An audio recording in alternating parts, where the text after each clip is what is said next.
جے کے T V news کے ساتھ میں ہوں آپ کا میزبان رانا الیاس، اور آج کے ہمارے معزز مہمان ہیں تحصیل مفتی مظفر آباد مفتی توفیق خورشید صاحب، جن سے ہم نے گفتگو کرنی ہے۔ مفتی صاحب آپ کے وقت کا شکریہ۔ شاعر کہتے ہیں کہ محمد سے وفا تو نے تو ہم تیرے ہیں، یہ جہاں چیز ہے کیا لوح و قلم تیرے ہیں۔ ماہ محرم الحرام کا ایک عظیم برکتوں والا مہینہ ہے، اور یہ وہ ماہ مقدس ہے جس ماہ مقدس میں نواسۂ رسول امام علی مقام حضرت امام حسین رضی اللہ تعالیٰ عنہ نے اپنی جان کا نذرانہ پیش کیا، اور اس ماہ مقدس کی 1 تاریخ کو یکم محرم الحرام کو خلیفہ دوم کی شہادت کا دن ہے۔ یہ سب اور بہت کچھ آج کے پروگرام کا حصہ ہوگا۔ مفتی صاحب سے بہت سارے سوال ہم نے کرنے اور ان کے جوابات آپ سب کے سامنے پیش کرنے، آپ نے ہمارے ساتھ رہنا اور کشمیر جے کے ٹی وی نیوز کو دیکھتے رہنا۔ مفتی صاحب آپ کے وقت کا بہت بہت شکریہ۔ سب سے پہلا سوال میرا آپ سے یہ ہے کہ عاشورہ محرم الحرام، یہ جو 10 ایام ہے، یہ جو ماہ محرم کا مہینہ ہے، یہ ہمیں کیا درس دیتا ہے، کیا سبق دیتا ہے، ہمیں کرنا کیا چاہیے؟ بسم اللہ الرحمن الرحیم۔ الیاس صاحب بہت شکریہ آپ کا کہ آپ ہمارے پاس آئے اور اس اہم ٹاپک پر آپ نے یہ گفتگو کا انتخاب کیا۔ محرم یہ حرمت والے 4 مہینوں میں سے ایک مہینہ ہے۔ اللہ تعالیٰ نے قرآن پاک میں ارشاد فرمایا ان عدت الشہور عند اللہ 12 شہرا فی کتاب اللہ یوم خلق السماوات والارض منها 4 حرم، ان میں سے پہلا حرمت والا مہینہ محرم کا ہے۔ دور جاہلیت میں بھی جب حرمت والے مہینوں میں سے کوئی مہینہ آتا تو کفار اس وقت عام جو وہ گناہ فسق و فجور کرتے تھے ان سے باز آ جاتے تھے کہ یہ حرمت والے مہینے ہیں۔ محرم کی 1 تاریخ وہ ہے جو واقع کربلا سے پہلے کی ہے۔ 10 محرم کو پہلے سے بھی کئی سارے واقعات کی نسبت سے ایک برکت حاصل ہے، جیسا کہ کتابوں میں یہ والی بات مذکور ہے کہ آدم علیہ السلام کی توبہ قبول ہوئی تو 10 محرم کا دن تھا۔ نوح علیہ السلام کو کشتی سے نجات ملی تو 10 محرم کا دن تھا۔ یونس علیہ السلام مچھلی کی پیٹ سے باہر تشریف لائے تو 10 محرم کا دن تھا۔ موسیٰ علیہ السلام کو اللہ تعالیٰ نے فرعون سے نجات عطا فرمائی تو 10 محرم کا دن تھا۔ ایک مسلمان ہونے کی حیثیت سے نبی آخر زمان حضرت محمد مصطفیٰ صلی اللہ علیہ وسلم کی امتی ہونے کے لحاظ سے جب ہم اس کو دیکھتے تو اس میں ایک عظیم سانحہ ہے جس کو واقع کربلا کہا جاتا ہے، وہ رونما ہوا۔ اس وجہ سے محرم کے 10 دنوں میں پوری امت شہدائے کربلا بالخصوص امام علی مقام امام حسین رضی اللہ تعالیٰ عنہ کی یاد کرتی ہے، آپ کو سر اسباب کرتی ہے، آپ کے سر اسباب کے لیے مختلف محافل کا اہتمام کیا جاتا ہے۔ لہٰذا یہ محرم کی ایک وہ تاریخ ہے جو ہمیں تاریخ اسلام میں ملتی ہے۔ ٹھیک ہو گیا۔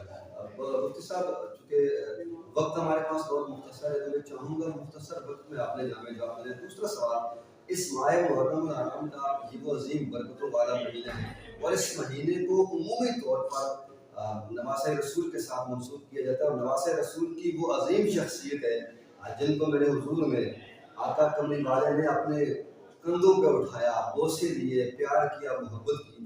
اس ماہ محرم کے 10 ایام میں پہلے جو 10 دن ہیں جو لوگ کالے لباس کا زیادہ انتخاب کرتے ہیں، کیا کہتے ہیں قرآن حدیث کی روشنی میں ذرا بتائیے گا۔ رانا صاحب بنیادی بات یہ ہے کہ شریعت مطہرہ میں سوگ صرف 3 دن تک ہے۔ ٹھیک ہے۔ جب ہم سوگ کی بات کرتے ہیں تو اس سے مراد یہ ہوتا ہے ترک زینت کو ترک کرنا۔ ٹھیک ہے۔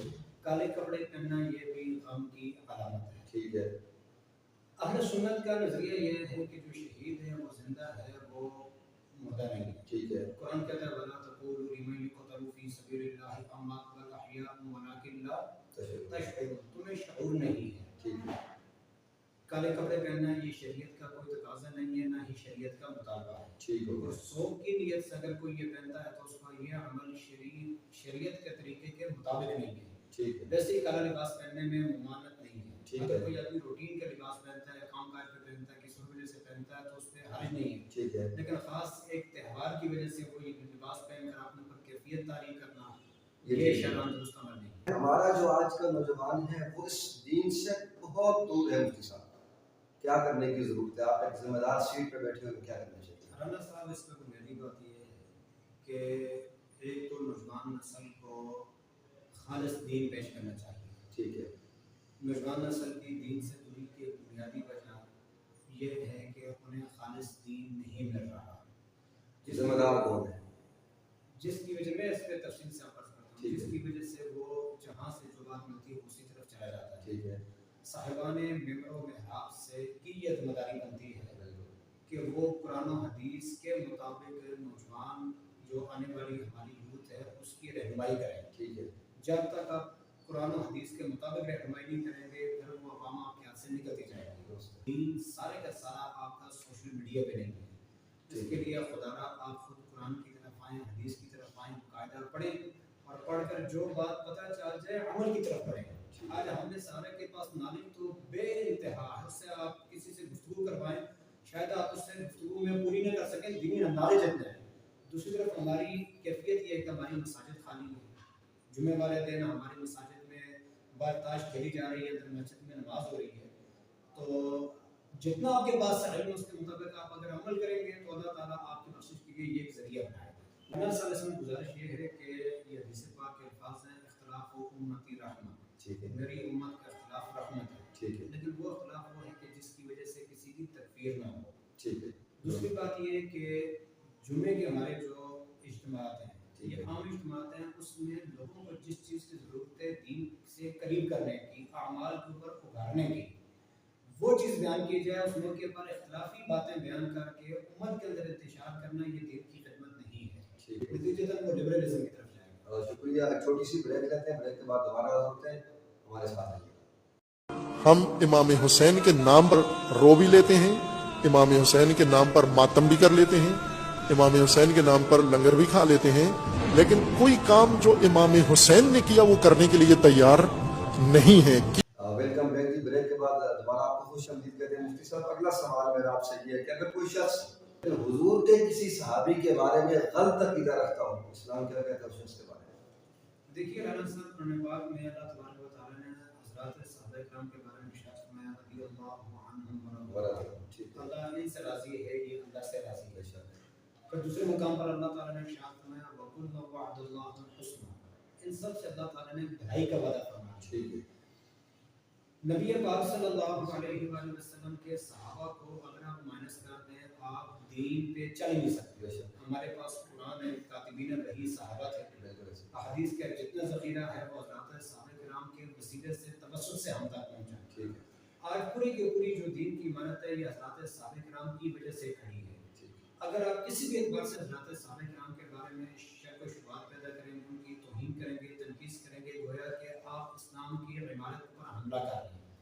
لہٰذا صحابہ کرام علیہ رضوان اس دنیا سے یقیناً آج کے دور میں سارے کے سارے پردہ فرما چکے ہیں. تو ہمارے لیے بے حیثیت امت یہ ہے کہ جس چیز کی نسبت نبی پاک صلی اللہ علیہ وسلم کے ساتھ ہے ہمیں اس کی تعظیم کرنی ہے. صحابہ کی تعریف ہم یہ کرتے ہیں کہ جس نے آپ علیہ السلام کی مبارک حیات میں اپنی بیداری کے عالم میں سر کی آنکھوں سے آپ علیہ السلام کے دیدار کیا, آپ کی صحبت پائی اور پھر وہ اسی ایمان کی حالت میں دنیا سے چلا گیا, وہ صحابی ہے. تو جب صحابی کی یہ تعریف کلیئر ہوگی اس کے بعد صحابہ کے بارے میں زبان درازی کرنا گویا کہ یہ اللہ تعالیٰ کی تقسیم پر اعتراض کریں کہ جن کو اللہ تعالیٰ نے اپنے نبی علیہ السلام ساتھی چن لیا آپ اللہ کی تقسیم کو اعتراض کر رہے ہیں. ایسے لوگوں کو اپنی ایمان کی فکر کرنی چاہیے. وہ صحابی خواہ انہیں صحبت کا کم وقت ملا ہو یا زیادہ وقت ملا ہو, وہ سب ہمارے لیے قابل تعظیم ہیں اور دل و جان سے ہمیں ان کی عزت کرنی چاہیے.